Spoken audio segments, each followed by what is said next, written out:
Hello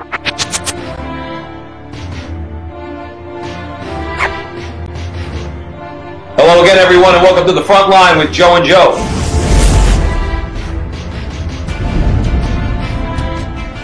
Joe Pasillo, joined as always by Joe Resinello.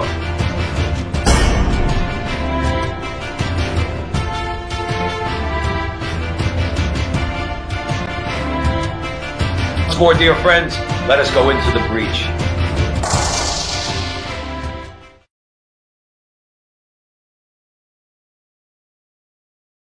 Hello again, everyone, and welcome to the Front Line with Joe and Joe. Joe Pasillo, joined as always by Joe Resinello. And once more, dear friends, we are going into the breach.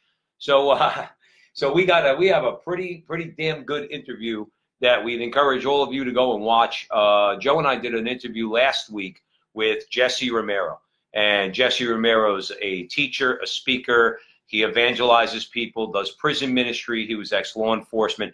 Fascinating guy. He recently wrote a book called The Devil in the City of Angels. And we did an interview. We were honored to have done that. He agreed to do an interview with the Front Line with Joe and Joe. It's a great talk. It's a great conversation. Lasts about an hour and 10 minutes.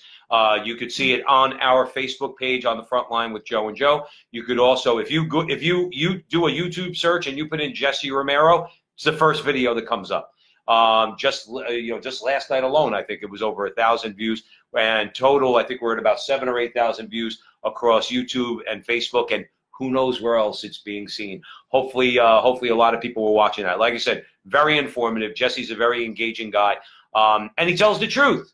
Gee, that sounds shockingly familiar. He tells the truth, just like we do at the Front Line with Joe and Joe on Sunday nights, 8 o'clock, Facebook Live. We got a great show for you tonight because, as we always say, the left is teeing it up for us, and we're Barry Bonds standing at home plate, ready to knock their lies right into San Francisco Bay. Having said that, JoJo, where are we headed? Before we get into it again, shout out to Holy Faith Media. Thank you, Jonathan, for everything you do. You produce all our videos. You do a great job. Shout out to Joe Campo out in Brooklyn, and also to the Crusade channel, Mike Church and Rick Barrett. We did a show on Tuesday on the Crusade channel. I thought that was also very, very good. I know Joe thinks as well. So shout out to those guys, and thank you for letting us be on your show.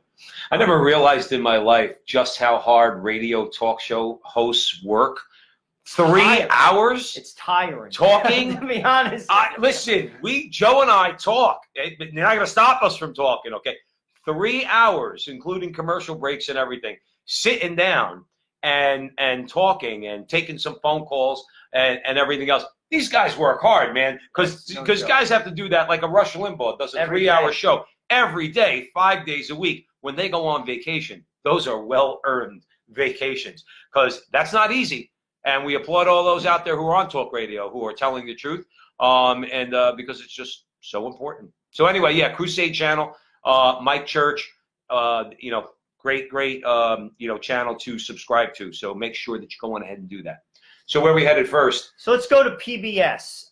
The Supreme Court Justice Clarence Thomas is the subject of a documentary that is called Created Equal. It will be coming out this spring. There was some press on it, and again, that's what we do. We cover stories that the mainstream media does not cover and or has the courage to cover, and we discuss them.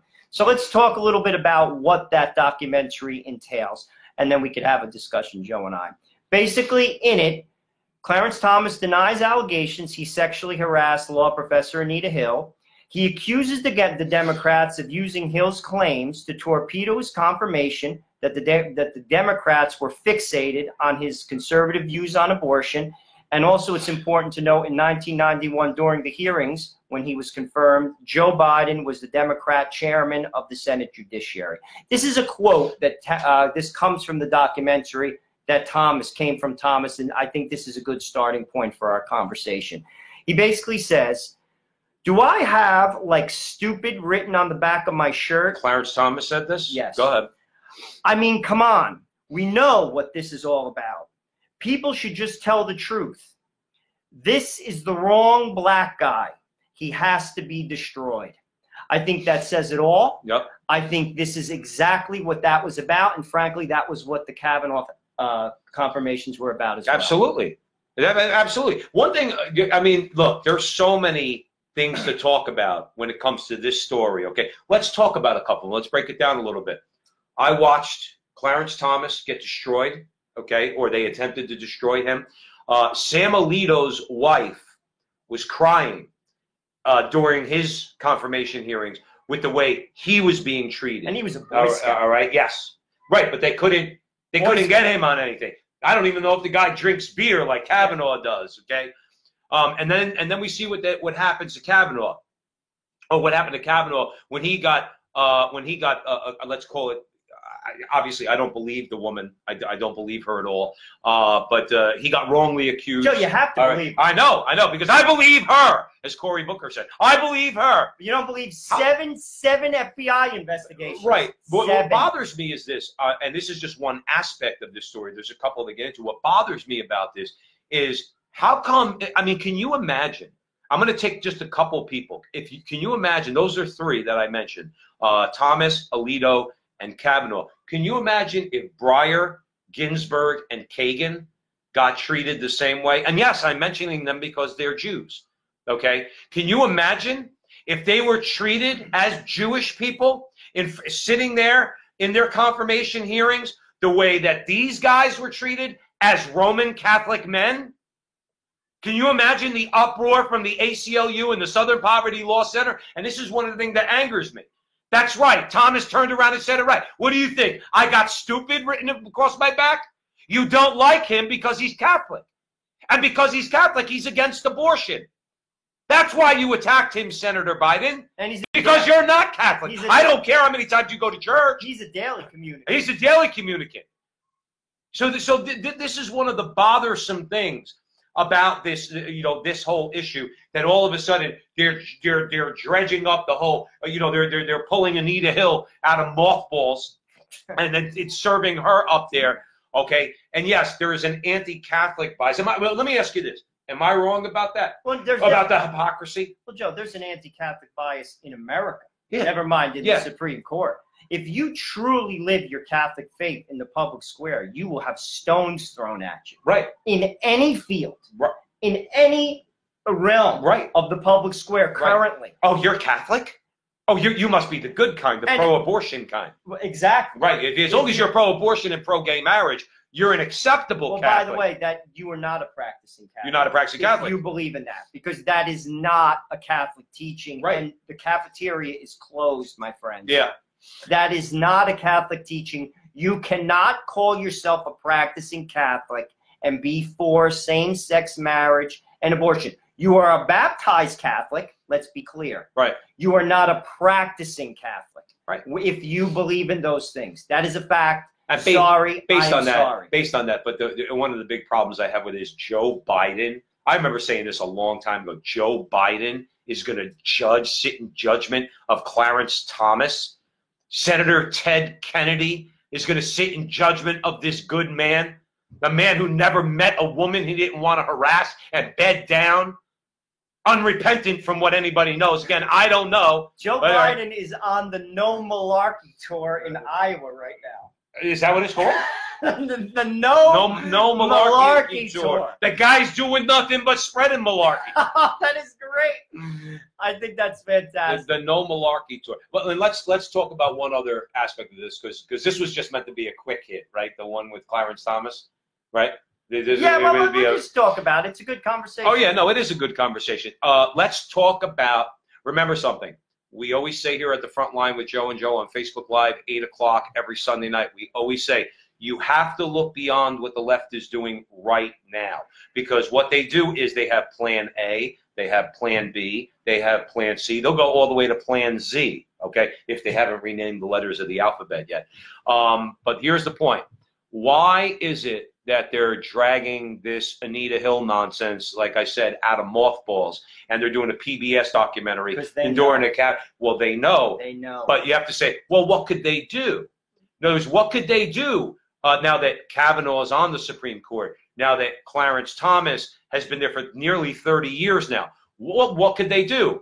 They are going to push, along with their cohorts and their comrades with the ACLU and the Southern Poverty Law Center and Planned Parenthood and everybody else, to force these men to recuse themselves from any case that involves Roe versus Well, that'll Wade. never fly. No. Joe, don't ever say it won't fly. If you ask me, I don't know. We're not constitutional scholars. I don't know how the impeachment of a Supreme Court justice would work, but I do know this: it would have to involve Congress, and if Congress if Congress is in the hands of the Democrats, as it is right now, let me ask you this: not knowing what they'll do, would it shock you if they moved to impeach Clarence Thomas and Brett Kavanaugh? And the reason will be because his Clarence Thomas investigation into the Anita Hill affair was never properly investigated, and there was never a proper court hearing where they could weigh all the evidence. It was rushed along, and they'll say that Biden rushed it along, didn't do what he was supposed to do, and they'll make a show. They made a show. Look at what they did with Russia. Look at what they did with the Ukraine. They take nothing and they say, well, we have to hold hearings. We have to hold hearings. No is the point. Well, you can keep this little twist. You know, Clarence Thomas, I believe, is 71 years old. Yeah. What if he resigned knowing that Donald Trump will put a younger conservative Supreme Court justice? You see, I would move for his canonization. My point is this. That's the biggest, pardon my French, like FU to the Democratic Party who tried to destroy him. And believe me, Clarence Thomas is still angry about what they tried to do. Wouldn't you be? Of course I would. Absolutely. So he could do that, but I also think this is teeing up the fact that they know Donald Trump is going to win in 2020. They know he's going to get at least one more Supreme Court justice. If not maybe two. Right. They know this. And if you think the 2020 election is going to be a battle, that's the battle. Right. That is going to make what we just saw with Brett Kavanaugh look like nothing. No, they are going to go ballistic. They're going to say in the Congress, again, we have evidence of this. Donald Trump releases a transcript of a call he had with the Ukrainian president. Okay? He releases it. He gets out ahead of them. He says, look, I didn't do anything wrong. Here you go. And you go. And they make a show out of it anyway. They try to wear down the American people. Well, they wouldn't really waste all their time with these hearings, would they? Unless there was something there. They will do the same thing to Clarence Thomas and to Brett Kavanaugh. They will move for them to either recuse themselves or to be impeached. And that is what they're setting us up for. That's why I mentioned Plan A, Plan B, Plan Z. They already know they're losing in 2020. You got all the battleground states all of a sudden aren't battleground anymore. Wisconsin, Trump beats every Democrat right now. How come that poll doesn't get shouted on MSNBC or CNN? They show every other friggin' poll. They're not showing that one.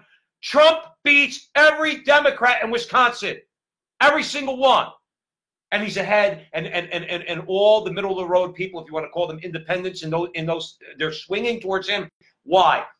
Because they don't like the nonsense that's going on with Adam Schiff and Nadler and Pelosi and everything else, trying to really, really destroy our government, because that's really what they're doing. Question. It's a disgrace. So this is just Plan C down the road. The first is to destroy Trump. Okay, if they can have him killed, no doubt in my mind, they would have him taken right out. In other words, if they could get some of their deep state CIA operatives to do to him what they did to JFK, they would do it in a second. Okay? You know, and this is an insult to you as an American, because, again, whether you like him or not, he was elected. You see, the people elected Donald Trump. I did not vote for Barack Obama. I would never vote for Barack Obama because of his policies. And I had to deal with him. By the way, I acted like an adult the whole way through. Whole way through. Can I say one thing about also how you acted? You acted like an American. See, Americans accept political defeats once in a while. We don't always get what we want. What Joe is describing by accepting the Barack Obama presidency is that we are good Americans.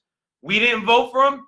We have to accept the legitimate result of a democratic process. And it was legitimate. And it was legitimate. No matter how many dead people in Chicago voted for Barack Obama, okay, it was a legitimate election. And he won, and he's our president. Love him or hate him, he's our president. You deal with him. Okay? That's why we have three branches of government. That's why we have separation of powers. One person's not going to destroy this republic. Barack Obama couldn't do it, no matter how much the left is fearful. Donald Trump can't do it either.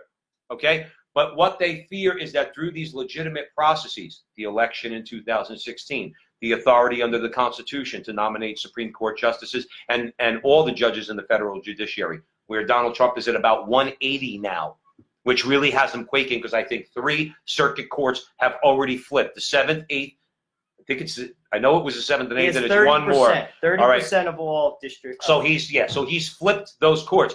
They cannot accept that this is the legitimate function of a democratic process. Donald Trump has the authority to put these people up. The Senate is in the hands of the Republicans, and Mitch McConnell has closed ranks around judges and says to all the Republicans, we can talk about all other issues. The judges he puts up are the ones that are going on that bench. And that's what they can't stand. That's why they're trying to destroy him. That's why they're trying to destroy Clarence Thomas. That's why they tried to destroy Brett Kavanaugh. And this is just the beginning. Because as Joe said, if Clarence Thomas turned around and said, like Trump gets elected, and then turns around right after inauguration, how about he swears in Donald Trump, okay, on January 20th of 2021, and then looks at him and says, Mr. President, I'm resigning. Knock yourself out. Go nominate a 35-year-old version of me, okay? The country would be in an uproar. That would be worse than replacing a liberal justice with a conservative one in their mind. Because then they're going to get Clarence Thomas for another 50 years. The guy who believes in natural law, let's say judicial philosophy and everything else. And you get with that woman from Notre Dame. Yeah, Amy Coney Barrett. Again, mother of 7. Vinny chimed in. Hey, Vinny, what's happening, brother? Vinny chimed in and said anti-Catholic bigotry is the last acceptable prejudice in this country. Absolutely a fact. It absolutely is. And all you need to do to see that is go do a YouTube search of how Amy Coney Barrett was treated by Dick Durbin, another supposed Catholic, and 2 Jews, Richard Blumenthal and Dianne Feinstein.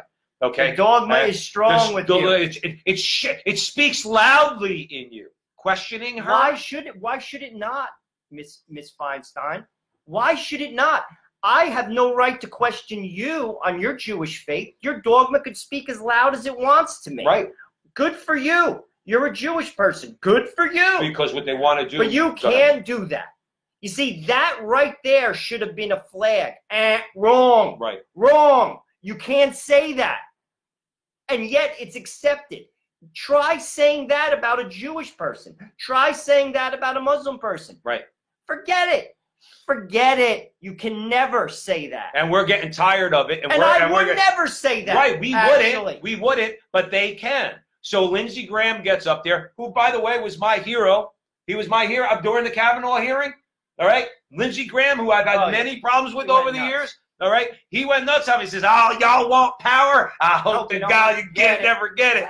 He said, he looked at Kavanaugh and said, when you see Kagan and Sotomayor, tell him Lindsey said, hola, because I voted for them. I loved it.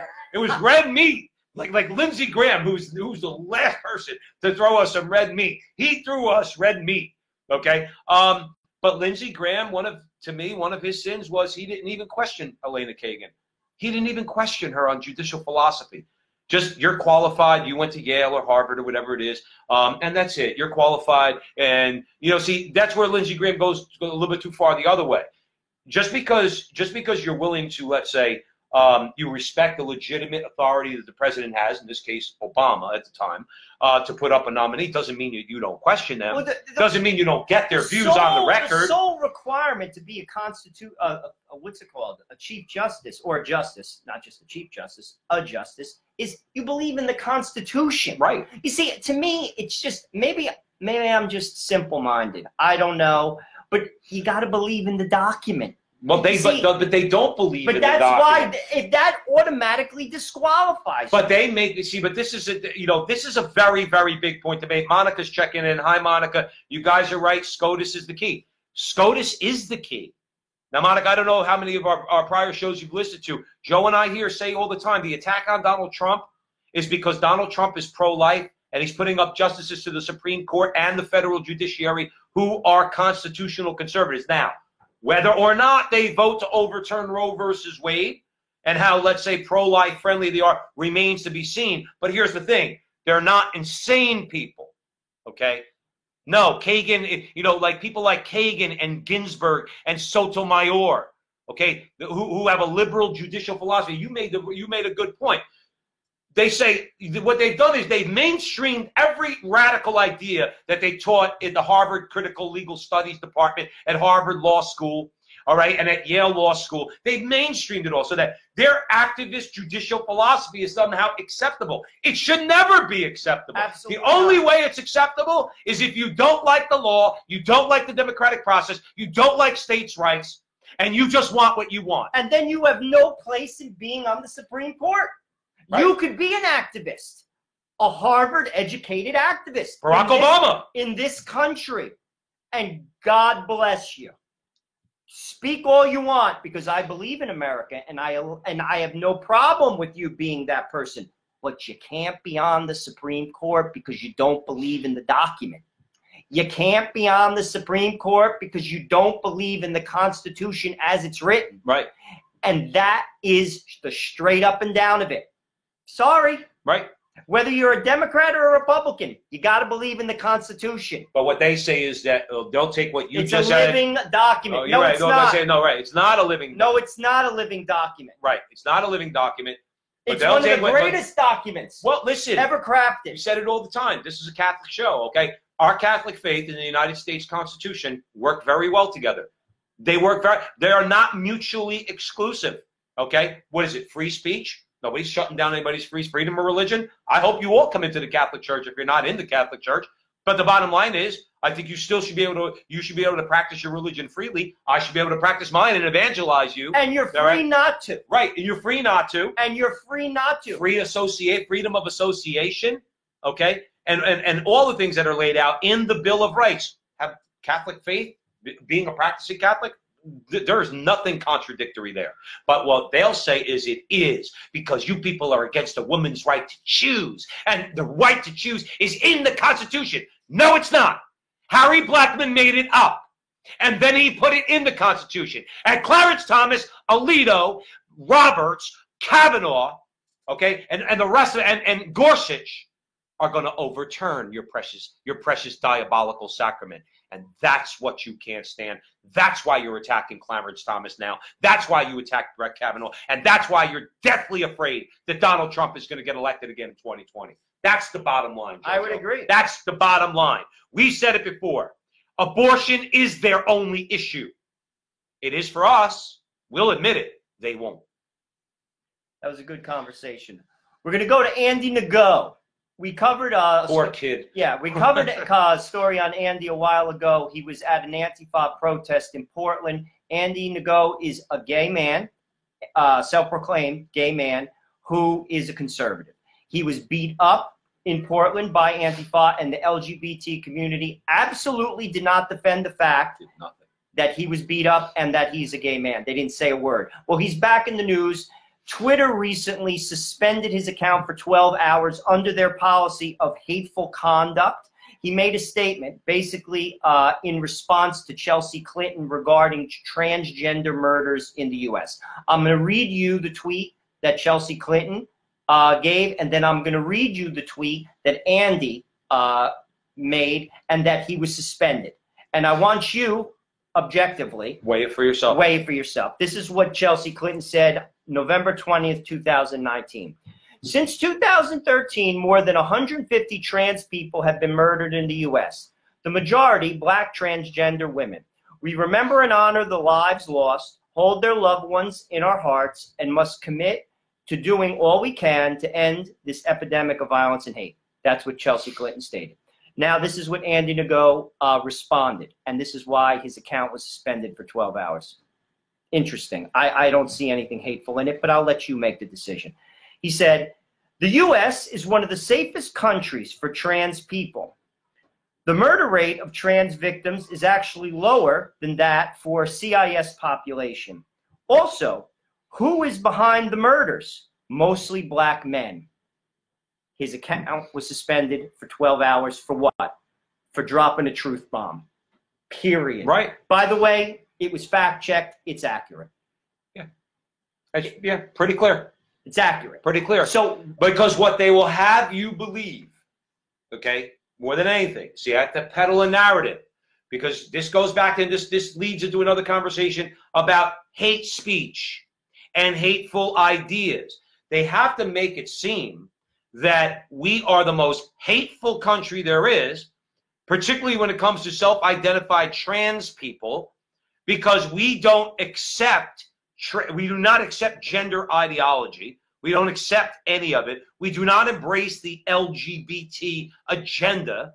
We don't embrace any of it. while we respect them, as people, absolutely. but they don't want that. So, and they know that a rational person looking at both sides said, well, I know those Catholics over there and other people of goodwill. They're not buying all this stuff, but I don't see them abusing people. I don't see them attacking people like you say they are. That's why Chelsea Clinton has to say what she says.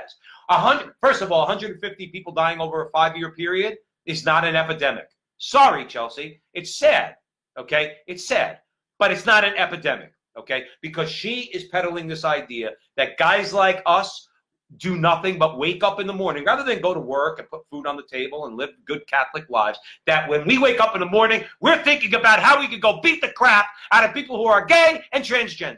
That's all that's on our mind, because we simply do not accept gender ideology, okay, and LGBT cultural indoctrination. That we do not accept it for reasons we've gotten into on other shows, Dr. Paul McHugh at Johns Hopkins and all that.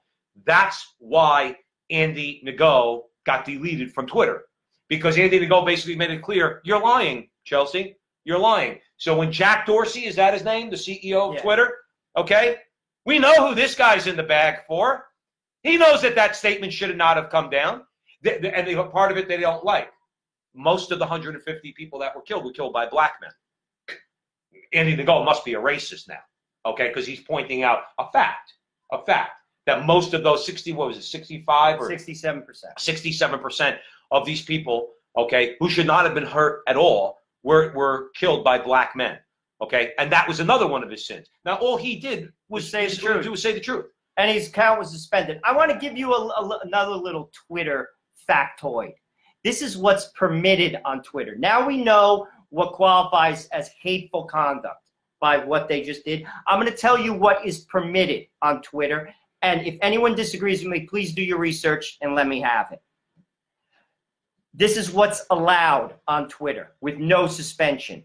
Discussions related to child sexual exploitation as a phenomenon or attraction towards minors is permitted, provided they don't promote or glorify child sexual exploitation in any way. So, if you post politically inconvenient yet accurate statistical facts, as Ngo did, but if you discuss attraction towards minors, if you're an adult, Twitter allows it. Right. That's a sick world. That's a sick platform. Right. This is what they allow. Let's give a quick shout out. Louis joining us. Hey, Lou, what's happening? Dan stopping by. Dan, what's happening, brother? He says, I'm with you guys, but afraid our opponents will never stop because they don't respect life and they do not adhere to the natural law. Dan, you just summed up many of our themes and topics that we've discussed going back to the beginning, all right, when we first started doing these shows. No respect for objective morality. No respect for the natural law, okay? None of it. Certainly no respect for the church. They don't obviously respect life. They have no respect for life whatsoever. So you're exactly right. So thanks for commenting in on that. Yeah, this whole notion, let's just get it straight, okay? And this is why, yes, we're going to need, this is going to piss off the conservatives. We need some government intervention into the free market here, okay? If Google, Twitter, YouTube, if the rest of them, if they are going to be blatantly biased and they are not going to be an open platform and they're going to discriminate against conservative voices out there, then something needs to happen on a governmental level, okay? See, we have things like this in this country. Last time I checked, a business owner in the South in the 1960s was prohibited from telling African Americans to sit down at the other end of the lunch counter. Rightfully so, okay? that certain discrimination, and of course, racial discrimination is not acceptable, okay? If you want to do business, your business has to be open to everybody. Absolutely. These are companies that were founded as open platforms. Twitter was supposed to be an open platform. Facebook was supposed to be an open platform. Same with YouTube, which is owned by Google. Government action may be necessary. They may need to be told, we're going to monitor you. Now, now Google and them, they may think they're big. The United States federal government crushes them. The United States federal government can crush anybody. Sadly, they did with AT&T. All right, they said, yeah, they busted up AT&T. Okay, and we've had a history of antitrust in this country where the government will step in and say, all right, hold it. Now these people are abusing their monopoly status, and they are basically, if they're not a monopoly, they're an oligopoly. Okay, they control the message. The message out there now, and the reason why people are getting news is because they're getting it through Facebook and all the tech giants. Okay. If they don't straighten up their act and understand there's a real difference between screaming fire in a crowded movie house and talking about issues in a direct way, okay, whether you're right or wrong is irrelevant to Facebook, or should be irrelevant to them. If you have something to say and you say it, and somebody out there in social media can respond to you. Okay, you could get responded to by an audience, as Dan's checking in and Lou and everybody else. Somebody can respond to us and say that we're wrong. But it's not the job of the parent corporation to monitor what we're talking about unless we're inciting violence. That's the only restriction on free speech. Now, that's acceptable to most people, okay, as you can incite violence. But that's why they try to dress everything up but your speech equals violence because your speech is hate speech, and hate leads to violence. They really think this, by the way. They really think this. So these people, Joe, they need to straighten up. Oh, okay? I would agree. And Jack Dorsey and Twitter right now, what they're doing to Andy Ngo, forget about the tragedy that befell him, not just by getting the crap beat out of him by Antifa, but the fact that nobody came to his side. All the LGBT groups and everything, nobody came to his side. Nobody condemned Antifa. Nobody came to his aid. Okay, now they're allowing a gay man. I thought being gay was sacrosanct in this country. Okay, not if you're conservative. Not if you're conservative. Not if you're a conservative. So what Twitter's doing is wrong here. It's absolutely wrong. Let's go to New Jersey. Sadly. Oh, sadly. It's like for all those new viewers out there. It seems like, and I don't plan this, but it seems like Joe likes to bring us to New Jersey an awful lot. Jersey, California, New York, constantly. When you look at the problems in this country, where are they primarily emanating from? See, in Texas, when something bad happens, you got a Catholic governor, you got a Catholic attorney general. They're hardcore, they're traditionalists, and they don't put up with any nonsense. Okay. Unfortunately, in New Jersey, New York, and California, I mean, all right. Joe's going to bring us to New Jersey, and my agita level is going to go up. So let's get into it. New Jersey Assembly votes to fund Planned Parenthood to make up for lost Title X dollars. The Assembly voted 49-21 to direct $9.5 million in taxpayer dollars to Planned Parenthood to compensate for the money lost due to Trump's Protect Life rule. Just to throw some numbers at you. Currently, the federal government, i.e. you, i.e. your taxpayer dollars, spends to the tune of $563.8 million to Planned Parenthood. Okay.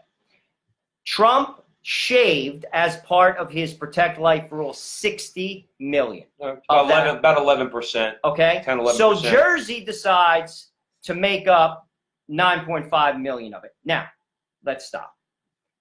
New Jersey is, I live in New Jersey my whole life, outside of going to college, is a financial basket case. People are leaving New Jersey in droves. Look up the states in the last 3 to 5 years, the top 3 states where people are fleeing. New Jersey is in that list every year, top 3. Why? Because it's a financial basket case, because the taxes are off the hook, because the pensions that were crafted were not fiscally reasonable. Nope. Absolutely not. Right. And Jersey is strangling the middle class, and they are leaving in droves. This is factual. Yet, the governor, Philip Murphy, decides to give $9.5 million to one of the wealthiest organizations in the United States, where rich people like Michael Bloomberg, Jeff Bezos are constantly privately funding. Right. So he's giving your money, $9.5 million, to this organization. This is what I say to everyone who votes for Democrats in New Jersey. Don't you dare complain to me ever that you don't have money. I don't want to hear it. Don't hear anybody. Because this is so ridiculous. Right. That you're going to spend $9.5 million of your hard-earned New Jersey dollars. And I'm going to tell you right now, the people in New Jersey work super hard. I live in a middle-class town. At 6 in the morning, my street is lit up. All the lights are up. Everybody's going to work. They're going to work. Everybody. People outside smoking cigarettes, walking dogs at 6 a.m. They're up. They're going out to work. Right. And you're going to spend, you, Mr. Murphy, who's, by the way, worth about $50 million. Is he really? I didn't know he was rich. Actually, yeah.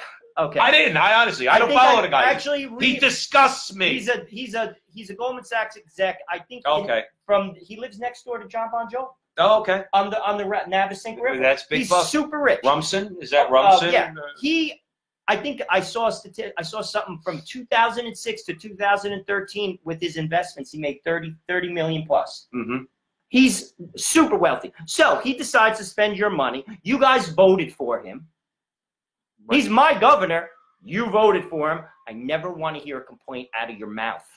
I never want to hear it. Well, they can't. Well, they certainly can't complain about property taxes. No, is anybody who votes for them has to understand you can't make any. So don't beef about property taxes and or anything like that. Don't beef about the sales tax. Don't beef about the income tax and all the different taxes we pay in this state. You can't do it. You've lost your ground to do it. And the reason why you don't want to vote for a guy who will straighten out this state, and don't give me that Chris Christie nonsense, because Chris Christie turned out to be a failure. At the end of the day, his administration, his regime was a failure. He didn't do what he set out.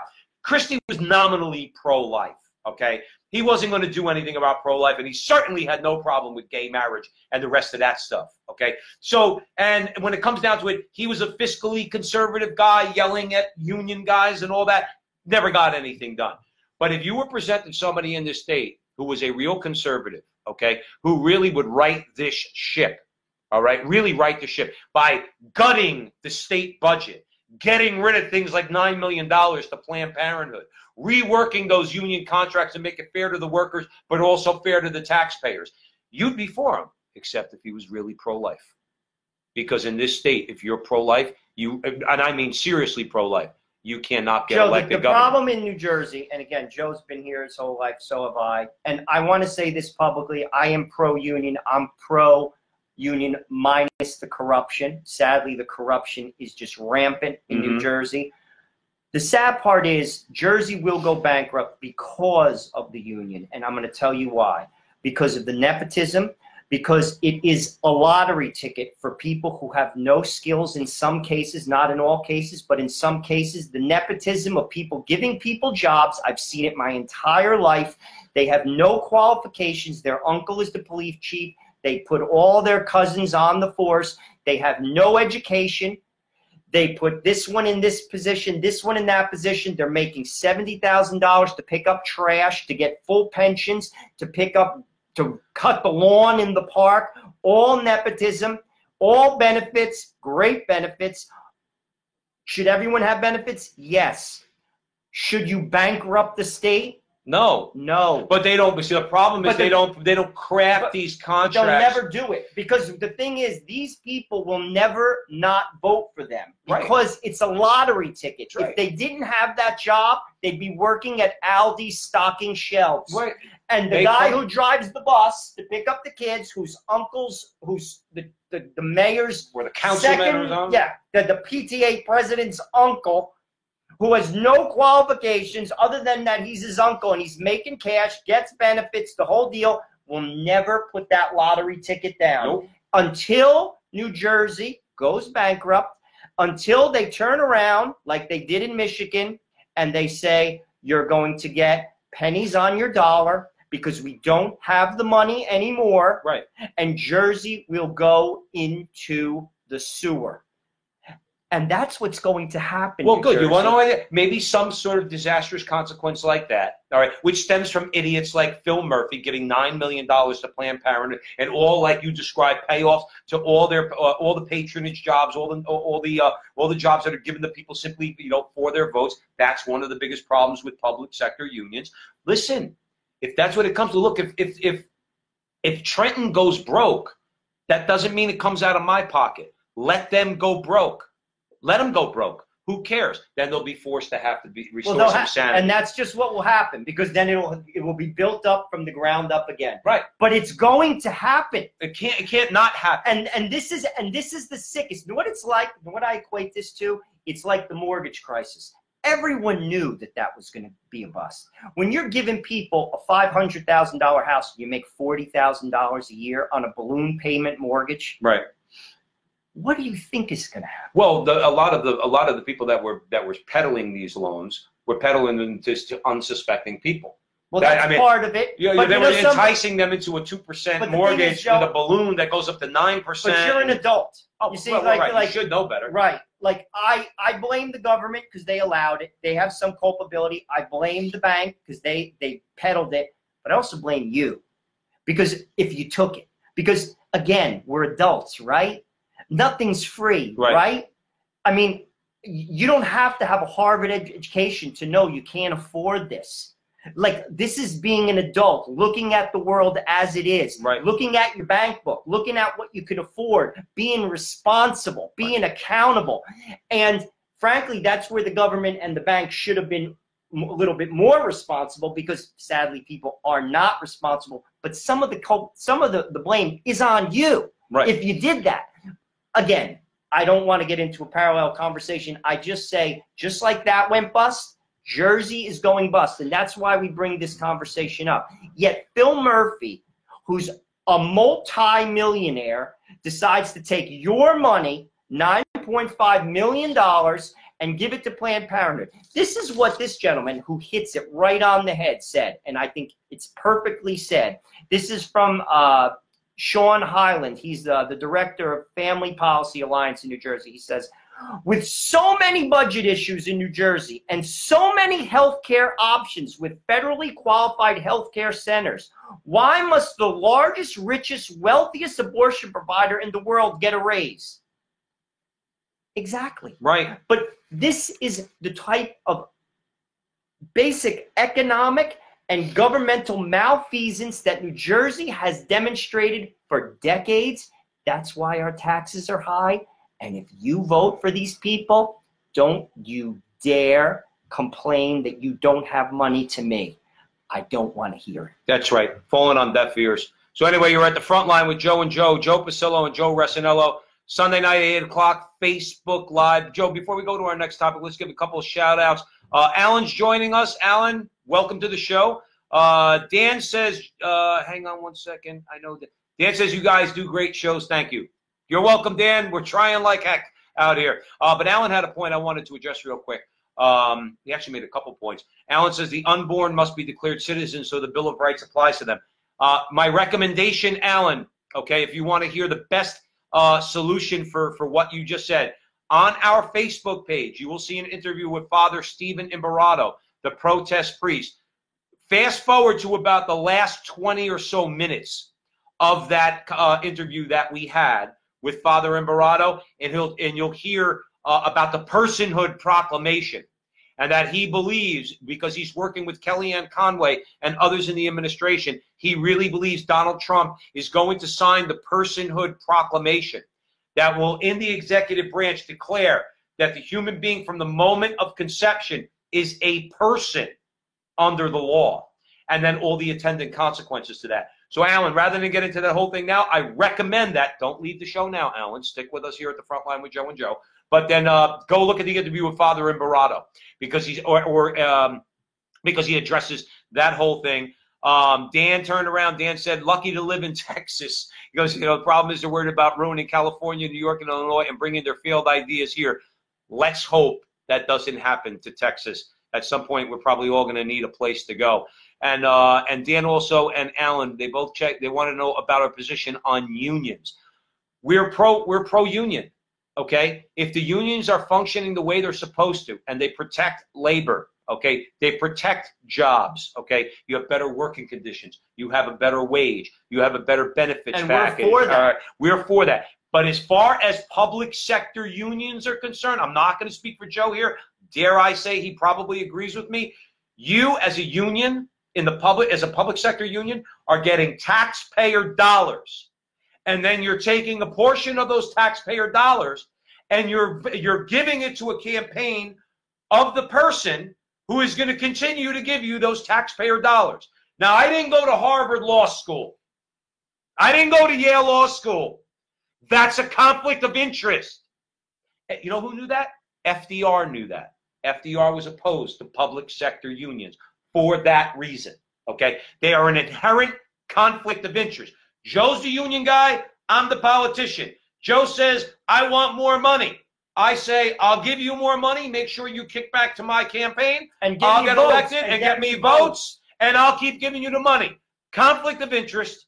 But unfortunately, in a state like ours, in a state like New York, in the highly public sector unionized states, California, it's a machine. It's a machine that's very, very, very difficult to beat. You know what you need? You need an outsider, a maverick, to come in and smash. I don't even see a smash public sector unions. I do think all workers deserve protection. But I've had this argument with very, very close family members of mine. I said to somebody once, if you don't pay anything towards your health benefits, if you're not paying anything towards your pension, eventually your health benefits and your pension are not going to be there. Just so you know, I have benefits. I pay $700 a month. For health benefits? A month. Right, For my family, that's out of pocket, and I have benefits. See, that's, you guys who are in the union, trust me, you're not in the real world when it comes to benefits. I will repeat that one more time. Family of 5, I pay with benefits, $700 a month is taken out of my paycheck. Right. Just so you know. And you know what? That's actually a pretty good rate. I was paying $800 for just me and my wife, and I'm talking about a decent, normal health insurance plan. My wife recently got her own health insurance because she went into a different field. So now that's been cut in half. But I'm still paying $400 just for me. But that's when the cops or even the teachers who now have to pay a little more than they had. I'm just throwing you numbers. Cops, I don't know if they pay a dime. I don't know what they pay. I wouldn't be shocked if they did, but the point is that and if they do, it's not $700 a month. It's not. Public sector unions, okay, the employees of public sector unions are not required to risk the way the people that are paying their salaries and benefits and pensions and everything are required. We go out into the private sector with no job security, okay, no pension plan. Employment at will. Employment at will, okay, and we risk, and that's all the Murphys of the world, the state governments of California, New York, Illinois, New Jersey, Connecticut. That's all they want to do is keep reaching and reaching and reaching into your pocket. God forbid you make 120, 130, 140 grand a year, which I'm sorry is nothing for in a family. North Jersey. You're nothing. You're making it. All right, you're a paycheck to paycheck person. Okay, you're about one bad car malfunctioning bill. All right, that's gonna if I had hair, I'd be losing hair because of anxiety. You're paycheck to paycheck in North Jersey, and why? Why is the point? Okay, because of people like Phil Murphy and the people in the public sector unions that keep voting people like him in. That's the problem. That's the problem with the state like this. That's why you can't survive as a family on 100, 110, 120 grand a year. That is nothing. It's a fact. It is. So you're at the front line with Joe and Joe Pasillo and Joe Resinello. We're deep in the breach. Got a couple more places to go to. You know what, Dan? We're coming to Texas, brother. We're coming to Texas, baby. Love it. Love it. We would be remiss if we did not discuss the Black Mass that took place in Houston last week. We did not discuss it last Sunday because we did a special show because our normal show was done on the Crusade Channel. So I think we have to talk about it a little bit, just so you know what a black mass is. In a black mass, they desecrate a consecrated host. This is an important fact because this is what I'm going to focus on after I give you a little stats on this, because that's what I do. I'm the stat guy. Basically, the black mass desecrates a consecrated host. What is a consecrated host for those of you who are not Catholic? It is a host that is in the hands of a priest, transformed, what's it called? Transubstantiation is the proper term, from being regular bread into the body, blood, soul, and divinity of Jesus Christ. This is the teaching of the church. This is what we believe as Catholics. So what they do is they desecrate it. Okay. Outside of this particular mass, it was held in a brewery in Houston. How nice, a mass in a brewery. Yeah. Let me not go there. 200 people were standing outside praying the rosary. Okay. Little quote from a member of the Satanic Temple from Houston. The Catholics and their Fatimama, this dude, even reading this makes my skin I know. turn. I can't even read this. I want to just break out in hives, but I'm going to read it anyway. The Catholics and their Fatimama Mary did not stop our black mass. The consecrated host was defiled, destroyed, and swept into the trash where it belongs. Thank you, Brash Brewery Company, for hosting this wonderful event. Public unbaptism, early 2020, y'all. Hail Satan. Okay, by the way. This is a twisted dude. Absolutely. This is a twisted dude. The Satanic Temple is a tax-exempt organization under religious groups in the U.S. There's more than a dozen chapters across the U.S. and Canada, and it's known for its abortion advocacy. Right. First point. Oh, here comes that. Wait a minute, Joe. Shocking. That's shocking. Why is abortion so central to this? Why? Why is it always about baby killing? We did a show last week with Jesse Romero. We did an interview with him talking about the diabolical. Baby killing is always central to all of this stuff. He was talking more about neo-paganism, okay, and let's say all that New Age stuff. But obviously, why is baby killing so central to all these heretical, not even diabolical beliefs? Not that they're even beliefs, but you know what I'm saying. But here it goes again. It's all about baby killing. Go ahead, Joe. So basically, I guess, and you're right. And it's interesting that there's a parallel between the two. It should make you think. However, what I was going to bring up is this.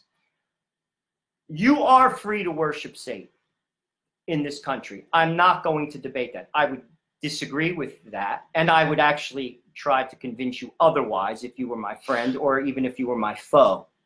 However, what you're not allowed to do, and that's why this should never have been allowed, is you stole the property of the Catholic Church.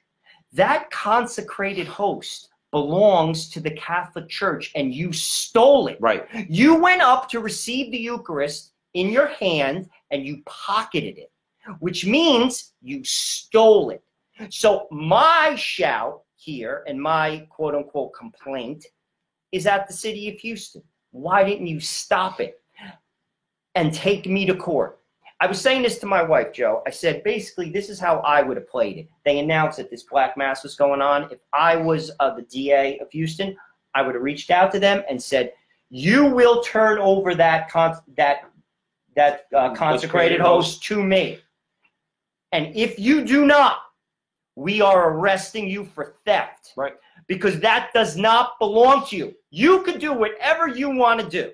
You want to worship Satan? You want to have a quote-unquote mass? Do whatever the heck you want. Bathe in urine, urinate on people, drink blood of dogs or whatever the heck you do. And then go to hell when you die, where you'll get to worship Satan forever. But you will not steal something that belongs to the Catholic Church. And that's my complaint. Right. I'm not refuting the rights that you have to worship Satan while I disagree with the practice because I'm a good American. What I do have an issue with is you stole something that doesn't belong to you. Right. And it is, to be honest with you, shocking that the city of Houston permitted it. When I heard that, that's the first thing that came to my mind, Joe. Right. That is the first thing that came to my mind. Now we're going to switch gears. Now I'm going to go at the U.S. bishops a little bit. I'm not going to get specific because we don't do that. But I'm going to make a broad statement. We do that, and I'm entitled to do that because I'm a Catholic. And I think I could make that statement. It's my opinion. Maybe I'm wrong. Why don't we look at communion in the hand and reevaluate the practice? I'm going to give you 3 instances, this being one. And Jesse Romero, in his book, The Devil in the City of Angels, touches on this as well. This person clearly went up to receive the Eucharist and put it in their pocket. That's how they got it. If you receive on the tongue, that can't happen. Number 1. Number 2, in my own parish, there was a mentally ill woman who was homeless. I happened to know her because I would talk to her sometimes, and we would, just chat on the street. She used to carry a little stuffed animal in her bag. One day in the back of the church, I see her. I was talking to her. She tells me she's giving, I'm watching this, a piece of the host to the stuffed animal. I was like, my eyes almost popped out of my head. I was like, I'm not going to say her real name. Say it's Jane Doe. Jane, you can't do that. She's mentally ill. She's mentally ill. She's giving this. That goes on. That's with my own eyes. I saw that. Number 3, in Calcutta at the Missionaries of Charity, where Mother Teresa's body is, I've been there a few times. They have Mass. People have taken the host. The sisters have seen this, and who aren't Catholic, and use it as a souvenir. So it's not allowed to receive reception there. It only could be on the tongue because of that. They have caught people walking out of the chapel with the host to get a souvenir. Right. These are 3 examples that I know of. The Black Mass, which we just talked about, this mentally ill person that I confronted and basically said, Clara, you can't do that. Now, she's mentally ill, but that would not happen. And then this happened in India. This is a bad practice. Yeah. Now, why I could speak for myself. I could just tell you why I don't receive in the hand. I used to. Well, it's permitted. It's permitted. It's permitted. I did too. Why I don't. And this is why I don't. I said that, but I repeat myself because I'm a crazy Italian man. But that's an aside. Okay. Why I don't is this. I would sometimes notice that there's particles that would be in my hand after the priest because it breaks off, and I would actually see it. So because I believe that it's the body, blood, soul, and divinity of Jesus Christ, I don't want that to go. That's why the priest cleans all the like the chalice and everything else, cleans his hands and washes his hands, the whole deal, because they don't want that to happen. So I noticed it. The priest would put the Eucharist in my hand, and I'd say, oh my gosh, there's particles. And I would find myself taking them. I'd see them. So I stopped. That's why I did it, just giving you a little personal aside. Okay. I think this is enough evidence where we could look at the practice, because this is what took place in Houston was disgusting. You talk about Catholic prejudice. Try doing this at a Jewish temple, doing something to desecrate something that is the fundamental, that's the source of our faith. Right. Do that at a temple. Right. In Brooklyn. Do that at a mosque. Urinate on the Quran in front of the mosque. Right. You see, this should never have been allowed. And when we talk about that this is the last accepted practice of prejudice in America, because it is. It is. And I'm even taking it from a legal perspective. If I was the DA, I kid you not, Joe, I would have said, I'm taking that back or I'm arresting you. And you said no, then this is what I would have said. I'm arresting you anyway. Take me to the Supreme Court. We're fighting it out. Right. Because like you said, that's how I would have handled it. And it would have been the perfect way to handle it, as we're welcoming Sarah to the show at the front line with Joe and Joe, 8 o'clock, Facebook Live, Saturday night. Sarah did make a good point. And Sarah, again, Joe and I used to receive on the hand. We do not anymore for very good reasons, central to which is that, no, I'm listening to the truth. Yes, I'm getting a little pre-Vatican II. It's the body and blood, soul, and divinity of Christ. I am not worthy to hold him in my hands. So I receive it on the tongue. That's the way I did it when I was a child. Okay, the church says it's permitted. But Sarah makes a good point. Even if you did want to receive on there, this is where Joe makes a good point about the priests and the bishops. Okay? Sarah makes a good point. Usually the priest should make sure the Eucharist is consumed. Here's the other problem, Sarah. These priests don't want any trouble. So when the person has it in their hand and kind of walks away and the priest doesn't see, the priest should say, I'm sorry, you can't walk away. Consume Jesus right here and now. And if they say no, give it back. Now, I want to just bring something up. In Brooklyn, when I first met my wife, we're going on 6.5 years married. My wife was living in Brooklyn. So after we got married, we lived there. And my parish priest, okay, over there, it started out as a regular parish when I moved there, but then was named a minor basilica. Nonetheless, the Monsignor, who was the pastor, remained the same. Monsignor used to get so much pushback from the parishioners because he had rules. He had discipline. And you know what I had to do as an usher when I became an usher? I had to stand a few feet away from where the Eucharist was being distributed, right? You're in the front of the altar. And if the person gets to me without consuming the Eucharist, I have to stop them and say, would you please consume the Eucharist? Because that's how we roll in Brooklyn. That's right. That's how we do it. I remember one kid going, yeah, but I need some water. I'm sorry, you don't get past me. I didn't mean to be a tough guy with the guy. I said, you're not getting past me. You have to consume the Eucharist right now. And he did, all right? He did consume the Eucharist. And then he went. See, but the thing is, that's why I'm replying to Sarah. Sarah, even if priests just did that, just require that it be consumed on the spot. I mean, Jesse talks about it in his book. They found in the missals, they found consecrated hosts in the missals on the floor. This is what we do to our blessed Lord. But this is how we treat him. Why? Because only 30% of Roman Catholics believe that it's Jesus. Now, if that's not a scandal, if that's not an issue, and we've been harping on the poor catechesis in America for decades, people don't even know their faith. I read it on social media constantly. Educate, and that's a show we could talk for 5 hours on this. Educated people who went to Catholic schools, the type of comments that I sometimes read. I didn't go to the Gregorian or the Angelicum in Rome, but I did read up on my faith, and all the things that I did learn, sadly, I did learn in the Jesuit college that I went to. Mm-hmm. I learned them, sadly, on my own. I read the catechism. I've read documents. I've read the lives of the saints. We don't know our faith. Yeah. And sadly, we're not getting the courage out of our leadership to do just what he said. The answer simply is no. Right. This is how it's done.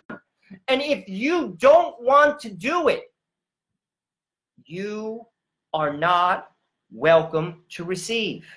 Because that's the teachings of the church. Right. The cafeteria, you don't pick and choose what you believe. Right. You have to believe everything. But Joe, I tell you, when you listen, I was in RCIA. I stopped going to RCIA and sitting in. I was thrown out of RCIA. I was going to say he was thrown out of RCIA. Thrown out, right. My friends. I voluntarily stopped going because some of it, and again, I wear that as a badge of courage. Badge of courage. But God loved these people, okay. But a lot of the people that are sitting in RCIA and supposedly teaching the faith to people who are well beyond the age of reason. Okay, these are people who are young adults and in their early 20s, late teens that are coming into the church. Okay, and they're teaching, and some of the things I heard, and I got tired. I didn't really argue disrespectfully. I was this will be shocking to you all. I was loud. I was vocal. I don't think I was disrespectful. But the things that I heard, in other words, in the whole warped sensibilities that these people have, like I had to listen to a woman explain how she doesn't want to be treated like a child that has to be fed in her mouth. She wants to be treated like an adult where it's put in her hand. And I'm sitting there going, this is the state of the church. Didn't Christ say you have to become like a child in order to get in the kingdom of heaven? Right. I should have reminded her of that. She probably would have, her brains would have blew out of her ears. But this is what you're dealing with. If everything, and this goes back to our whole reason for being at the front line with Joe and Joe to begin with. Everything in this country, and certainly bringing it back to the church, everything in the church is about me. It's all about me. I want the priest facing me. I don't want him facing God. I want him facing me. I want to participate in Mass. I want to receive how I want to receive. It's all about me. Nobody has, and now in our country, we should have a little more of you, okay, and treating other people as you would want to be treated, and it's not all about you. But in church, it's about Jesus Christ. Well, that's It's not about you. correct. Okay, the Mass isn't about you. The Mass is about worshiping Jesus Christ. That's Even though, why by you the way, can't have, what's it called? At a funeral, you cannot. no eulogies. Because the Mass is not about the dead person. The Mass is about Christ. And this is another show we can go on for hours. The liturgy has become horizontal. It's no longer vertical. I could talk for hours on this. But the main problem, just to put a finer point on it, is it's not all about us. It's not all about you. And in the context of the church, okay, and communion in the hand and a lot of these different things, it's about proper worship of God. Direct your worship to God and don't worry about yourself. We know that you wonderful people watching us think that way, okay? But we need to spread that a little bit more. So, and that's my shout out to the bishops. I hope you're watching too. Yeah, I wonder if they're watching. They'll probably come and put a hatchet in my Now, head. Vinny turned around. Vinny turned around. Says, too many nitwit Catholics make it easy for others to hate us. Vinny, we're trying not to be insulting on this show. Yeah, So we've no, gotten in trouble. we've gotten in trouble. So you're not, Vin, you're not in trouble. We've gotten in trouble because notice how I don't really call anybody idiot anymore. Yeah, we can't do that. We can't do that because I got the hammer dropped on me from a good spiritual director who says, "Come on, guys, you're Catholic. You don't need to do that." Anyway, the truth wins out all the time, and that's what we're all about at the front line with Joe and Joe Pasillo and Joe Resinello. We got about one or two more segments, couple of quick hits. But that conversation feeds into this one, and why that woman was teaching RCIA is because why? She wants to change the faith, and that's what this story is about. We're going to go to Toronto, Canada. Shout out to Jonathan Ross, who's in Canada. He does a lot of our editing and produces our videos. Basically, what happened in Toronto, we have a pro-LGBT Catholic school trustee calls words of Christ a death threat when quoted to him. Now, this is what's interesting. The gentleman's name is Marcus Domenico. He's a trustee running for the chair of the Toronto Catholic School Board. Okay, so he's running for the chair of a Catholic school board. Mr. Domenico has been a vocal proponent of including terms like gender identity and gender expression. He also has described the church's teaching on homosexuality as judgmental and suggested that Catholics do not hold that view anymore. So this is what I would say to Mr. Domenico. Then why are you running for the chair of the Toronto Catholic School Board? Know why? Because he's trying to change it. Right.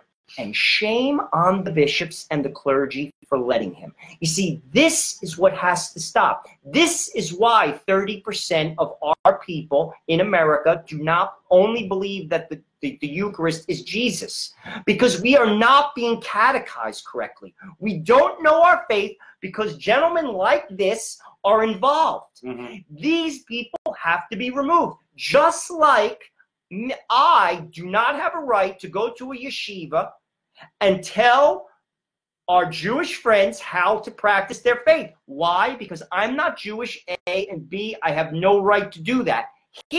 What he's saying is absolutely incorrect, because that belief is a teaching of the church. Just because people don't follow it doesn't change the fact that it is. Well, not everybody, but a lot of people don't. And why is he involved, Joe? And that's just what that woman was doing in your parish. And this is the type of stuff that has to stop. And this is a shout out to all the clergy and to all the bishops to stop it.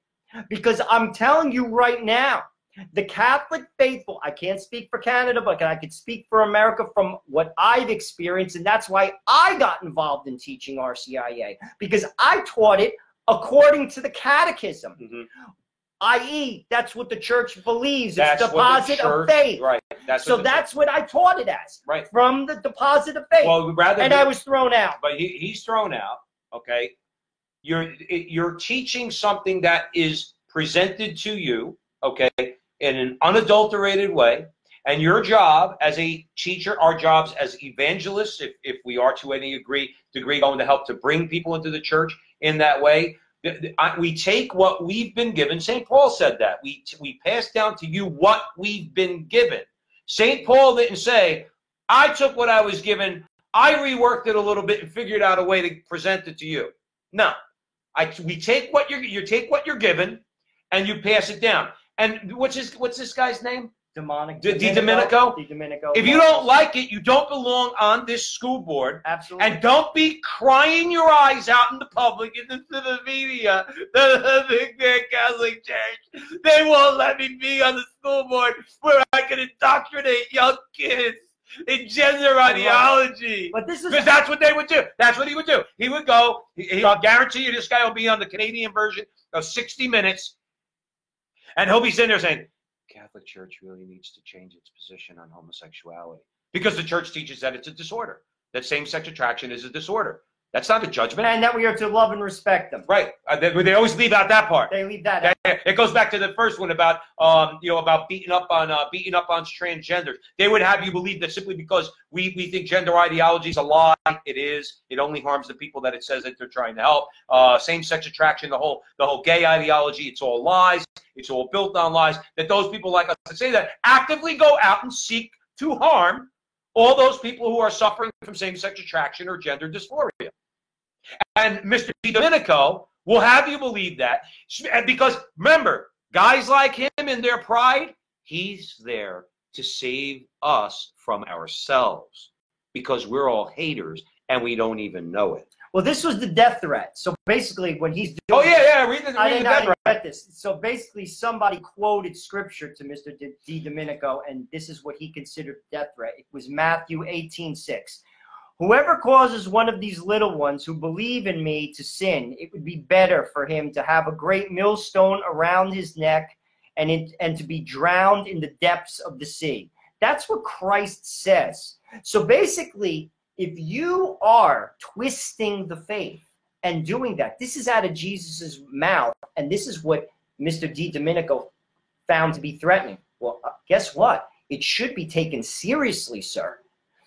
And if you are Catholic, and I'm assuming you are a baptized Catholic, you should take it to heart. You should take what the church teaches to heart, read the catechism, and if you want to be involved in the school board, you should promote that. Right. It's not for you to twist, just like it's not for me to twist. Because you know why? I didn't found the church. Jesus did.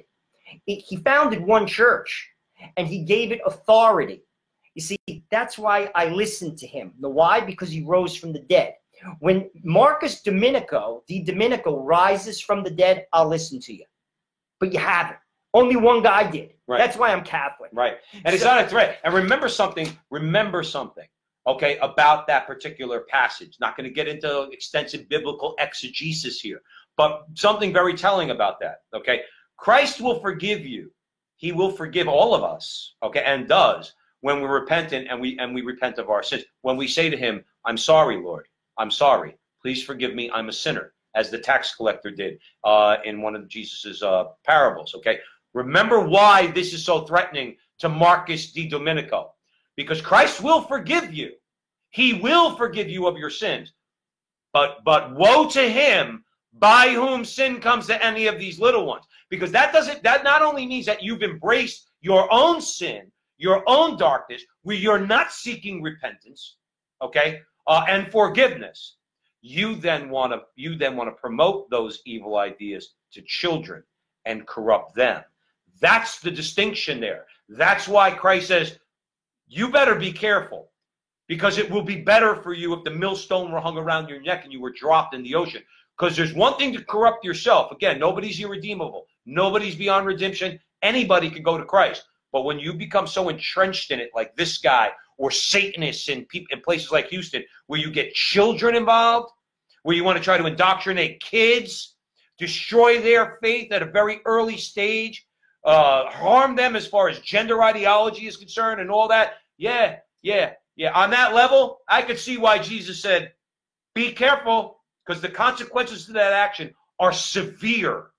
They're severe. And that's what Di Domenico doesn't like, is that this woman tweeted that passage to him, and he took it as a death threat. Don't take it as a death threat from her. Take it as a threat to your eternal salvation from the words of our blessed Lord himself, Mr. Di Domenico. Okay? You should stop peddling these lies. And the clergy and the bishops should not allow these type of individuals to be in leadership positions. That's right. That's it. We're going to end on a positive note. We're going to go to Michigan, We covered a story a few weeks ago regarding Joe Biden, who wasn't permitted to receive the Eucharist by a priest. His name was Father Moray. This was in Florence, South Carolina. Well, this happened in Michigan recently, and we want to give a shout out to the people who were involved. Basically, what happened was a bishop sides with his priest, who denied a married lesbian judge communion.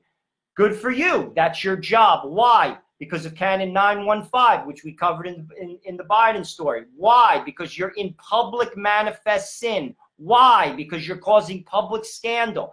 This is a story where the priest did his job and the bishop did his job. But this should not be the outlier. This should be the norm. Right. Why we're covering it? Because we highlight good things like this in the church, as well as criticize sweeping problems.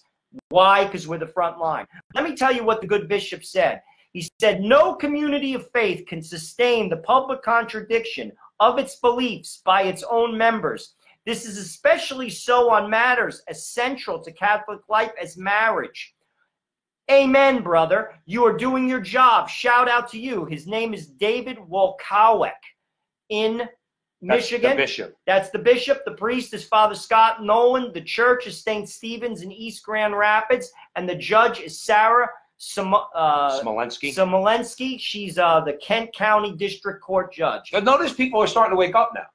See, they like we said when we were on Mike Church's show on the Barrett Brief last Tuesday. Okay, yeah, we were having a little bit of fun. We're not into bishop bashing, okay? But we did. I think it's a legitimate criticism. No, you can do sweeping. All right, yeah. But and I specifically mentioned, a story that I remember, where Bishop Robert Barron. This is when he was Father Robert Barron. He did a video on his Word on Fire series, where he was showing Cardinal Dolan walking down the center aisle of St. Patrick's Cathedral, and what struck him about Cardinal Dolan was he's so joyful, and you see Cardinal Dolan, he's about to go celebrate Mass, by the way. Come on in, back slapping and all that stuff. And my point was, why are you so joyful, Your Eminence? Why? What do you got to be so happy about? And the reason why I bring this up is, guess what? There are bishops out there. You know what? We are joyful. Joy's in here, okay? Joy's in here. But I'm not happy, okay? I'm joyful in my heart. So is Joe, okay? But I'm not happy. I'm not walking down the center aisle of St. Patrick's Cathedral thinking about how wonderful things are. My own parish priest comes walking into the sacristy before Mass, and he's singing. And the first thing, he's a good guy, but the first thing I'm thinking in my mind is, what are you singing about? The church is in a disaster right now. And the reason why I bring up this story and these couple of examples is Bishop Wolkowek, okay, and others, Bishop Paprocki, Bishop Cardinal Cordileone, Strickland. He's a bishop. Bishop Cordileone, Strickland, and others are starting to wake up, starting to speak up, okay? And they're not joyful at having to do it. They have to tell Catholics, look, you're in an objective state of mortal sin. We are very sorry, okay? But you're not receiving the Eucharist, okay? They're starting to wake up. They're starting to create a little groundswell, if you ask me. And Catholics like us and other Catholics out there who are watching this show and many, many others out there are starting to say, you know what? The bishops might be starting to stand up a little bit. Well, they have to. That's their job. You see, this is your job as a bishop. You're supposed to defend the faith. That's why they have a stick. What does the shepherd do? A shepherd, that's what the stick, the crow, what's it called? The crozier or something like that. You have it to fight off the wolves. That's why a shepherd has a stick. You see, there comes a point, and why do you do this? Not because you hate the person. You're calling them to repentance. Right. You're basically saying, my son, or my daughter, what you're doing is wrong. Please stop. Because again, we're all going to stand before the good Lord. Mm-hmm. You see, once we die, it's over. And this is another point I want to bring out in this article, and this is what it said. While mercy is essential to the gospel message, so are humility and conversion on the part of anyone seeking to live an authentically Catholic life. Mercy, for it to be authentic, You have to be humble. You have to say, what I did was wrong.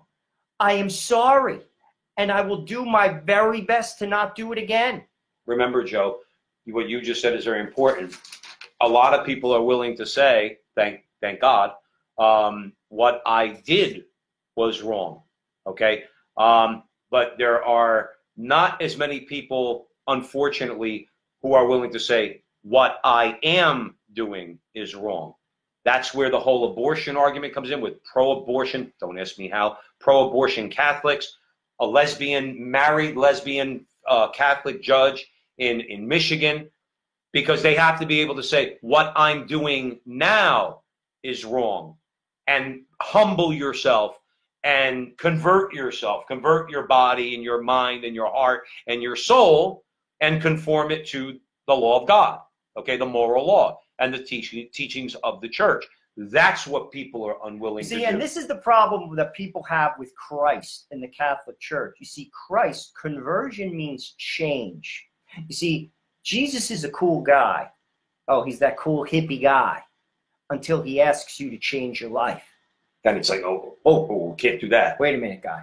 No, you're all right. Don't tell me what to do with my money. Don't tell me what to do in my bedroom. Don't tell me what to do with my body. I'm not having it. Right. That is the problem. Because underneath it all, because Christ asks us to change. He meets us where we are, and this is what true accompaniment is. We've discussed this on the Crusader channel.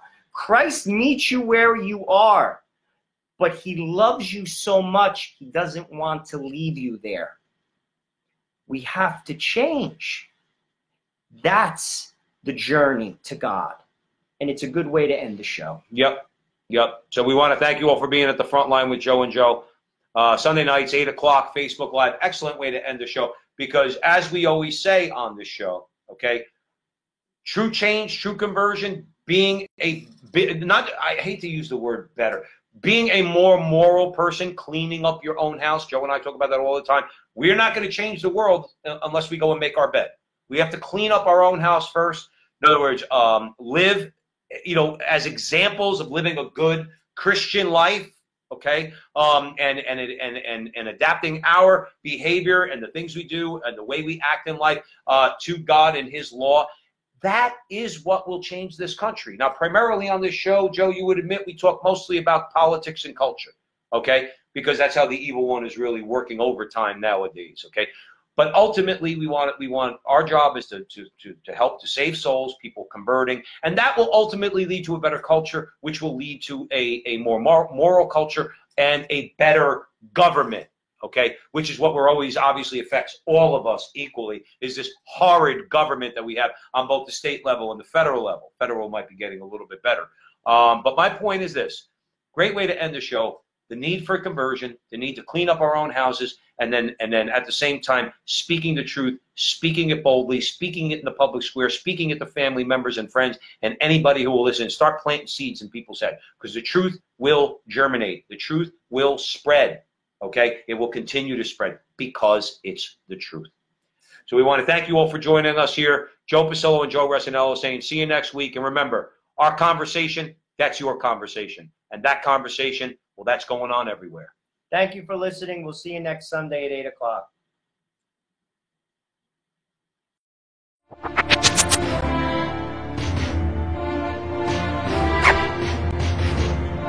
Hello again, everyone, and welcome to the front line with Joe and Joe.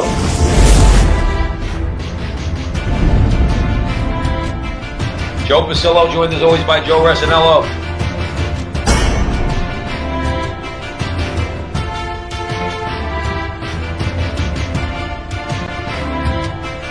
Once more, dear friends, let us go into the breach.